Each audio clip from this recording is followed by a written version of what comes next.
피디님, 미역국이 건강에 좋을까요? 건강에 좋지 않나요? 그치, 적당히 먹으면은.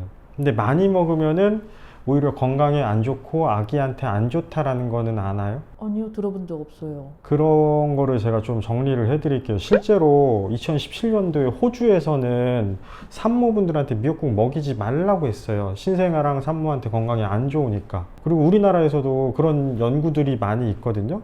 그래서 결론부터 얘기를 드리면은 미역국이 좋긴 한데 적당히 먹어야 좋은 거지 많이 먹으면 오히려 해롭다.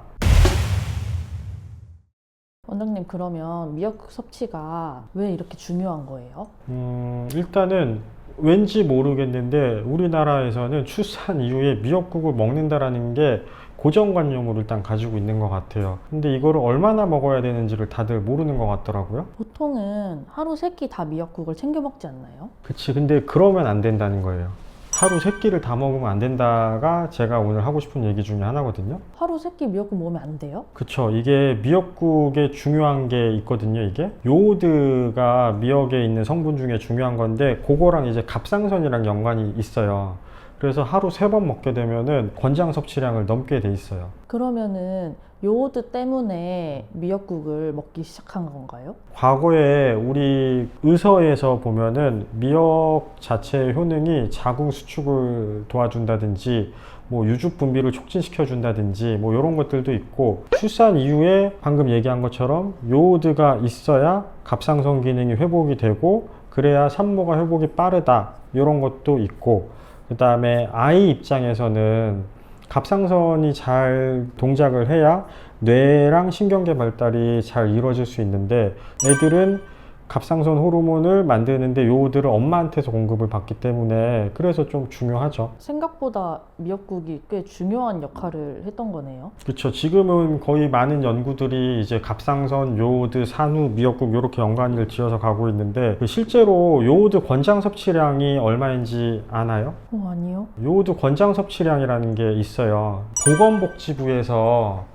2025년 그 한국인 영양소 섭취 기준에 따르면은 요오드를 하루에 성인 기준으로 70에서 150 마이크로그램을 먹으라고 돼 있거든요. 식약처라든지 다른 갑상선 학회라든지 이런 데서 얘기하는 건 조금씩 용량은 다르긴 한데 전반적으로 200 마이크로그램을 넘지 않는 게 좋다. 그리고 최대 상한치는 2400 마이크로그램.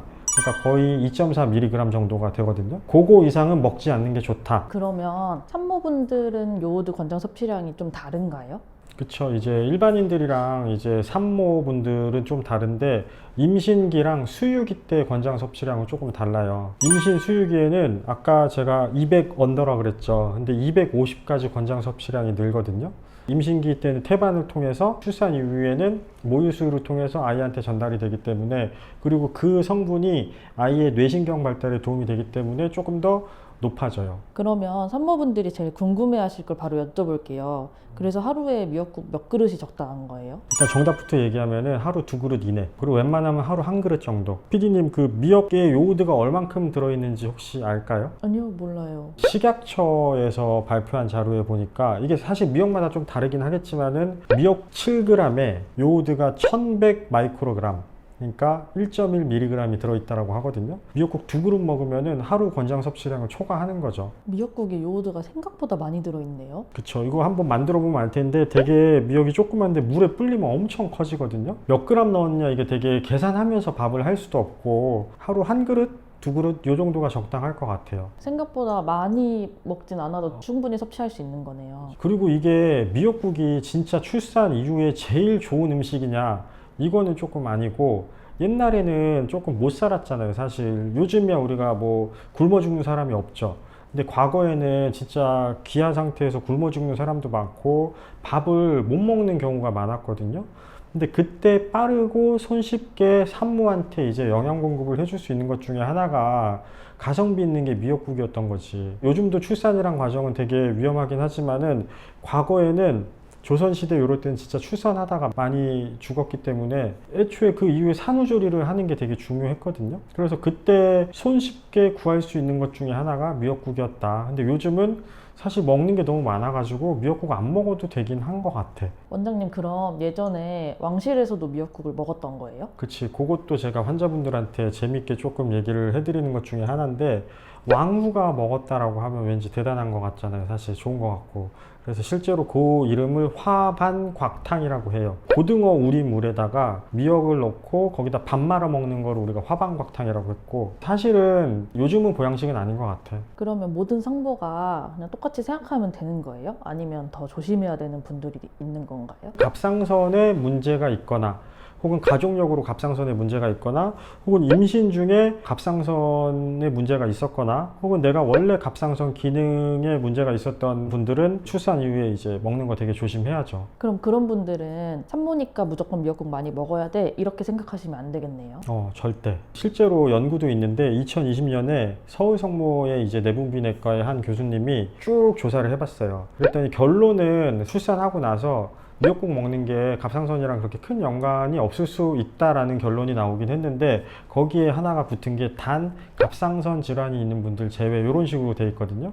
그러니까 그런 과거력이 있는 분들은 미역국을 조금 조심해서 먹어야 되고, 그리고 실제로 이게 우리나라 그래도 제일 좋은 병원에서 연구를 할 정도로 대단한 일인가 싶죠. 근데 그만큼 관심사가 있고 논란이 있다는 거잖아요. 출산 이후에 미역국을 먹는 거에 대해서.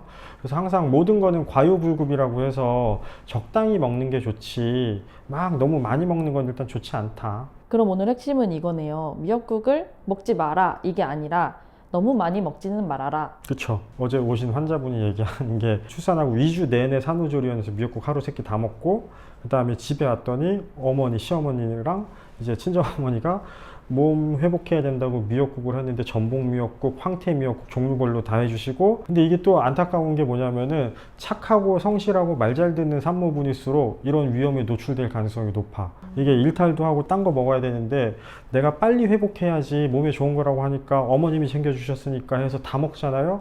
그러면 문제가 될 가능성이 높지. 그래서 적당히 먹는 게 되게 중요하다.